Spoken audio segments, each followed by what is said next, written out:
Hello everyone, what's up with Doc Nana? It's What's Up with Chefy Doc Nana this time. And what are we going to do and to cook today? For people who doesn't like to eat pork or any red meat or white meat, meron tayong alternative for that, and that is mushroom. And this time, we are going to use brown mushroom.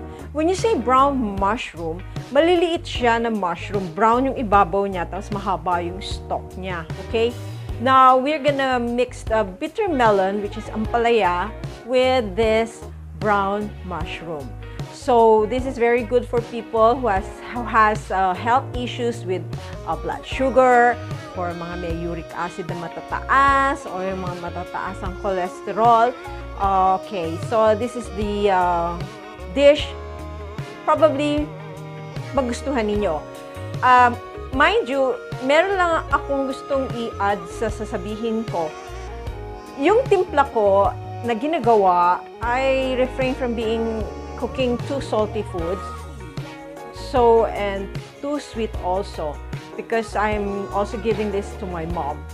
And I'm also eating it, and I don't want to get sick. So, it's all up to you. You can add, magagaling naman kayo lahat magluto eh. So, tikman nyo, iluluto nyo, binibigyan ko kayo ng mga ideas. Kung gusto nyo dagdagan ng patis, gusto nyo dagdagan ng toyo, o gusto nyo palagyan ng kung anong pang-alat nyo o pang-anghang ninyo, nasa sa inyo yan. Dahil kayo ang kumakain yan. Binibigyan ko lang kayo ng mga ideas, okay? So, wag na natin siyang patagalin. Pakikita ko na sa inyo kung paano siya lutuin. Okay? I'll be back in a few minutes. Okay. May gagawin tayo ngayon. Magluluto tayo ng bitter melon with mushroom. At yung ating sauce na gagamitin ay yung usual na ating ginagawa na merong oyster sauce, ketchup, toyo, asukal, paminta, anis, bay leaf. So, nakatimpla na tayo. Ito. Meron na tayo na timpla, napakuluan na natin. At may sesame oil na rin yan. Kasi nagluto ako ng patat PM. So, kumuha tayo ng sauce doon. Okay. So, ito ngayon, sibuyas, bawang, luya.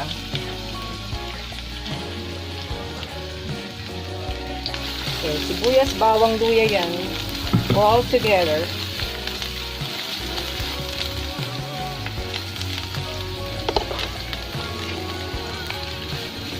Okay. Mas madali na ngayon gagawa na lang tayo ng pag nagluluto ko para mas mabilis, papakulo na ako ng sauce palagi. Okay, ready na siya. Since kabisado nyo naman na yata yung mga niluluto ko eh. So, lagay na natin yung bitter melon. Binabad natin to sa asin at tubig para hindi siya ano ba tawag doon? Mapakla.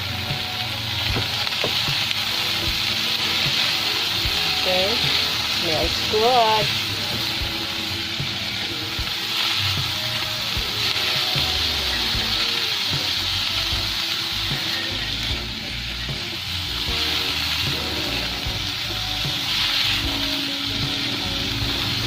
Lagay na rin natin ang mushroom. Tawag dito, brown mushroom.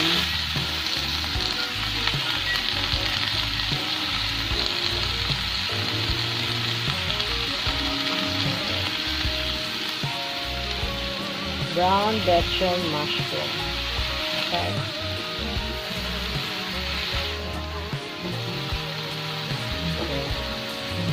Since nakapagtimpla na tayo ng sauce na merong ulitin ko, oyster, banana ketchup, konting soy sauce, asukal, paminta, sesame oil, at napakuluan na to ng anis.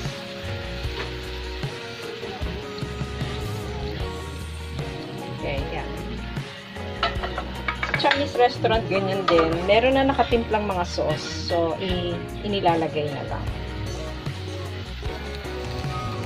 So, eto na. Papakuluan na lang natin to at okay na ito. Kaya lang siya kabilis. Okay? So, takpan natin siya. Para maluto. So, ito na. Try.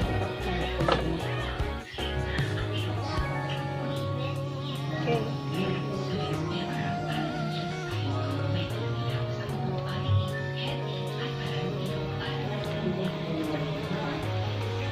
Palabutin pa natin ng konti. Pero kung ako, ayoko ng malambot. Kaya lang, for my mom. Diba?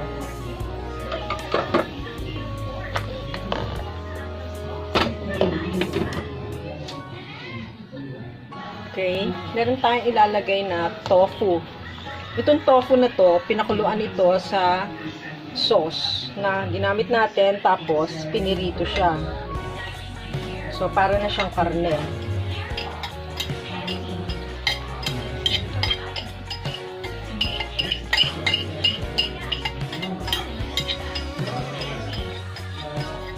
Okay. So, instead na magkaroon ka ng meat, ito mismo ang magiging meat niya.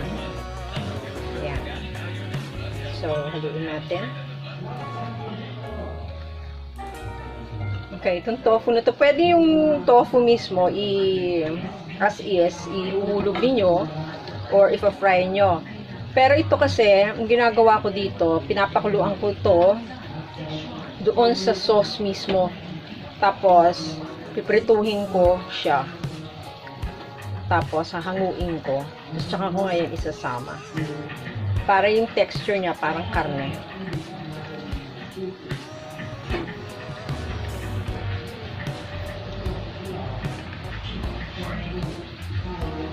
So, hayaan lang muna natin siyang kumulo.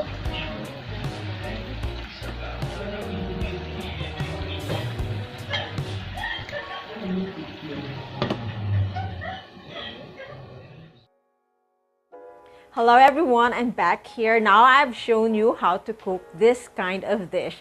And I hope you'll enjoy it sa bahay nyo if you intend to serve it to your family. So, yan, mga ideas yan na sinishare ko sa inyo. Okay? Bye!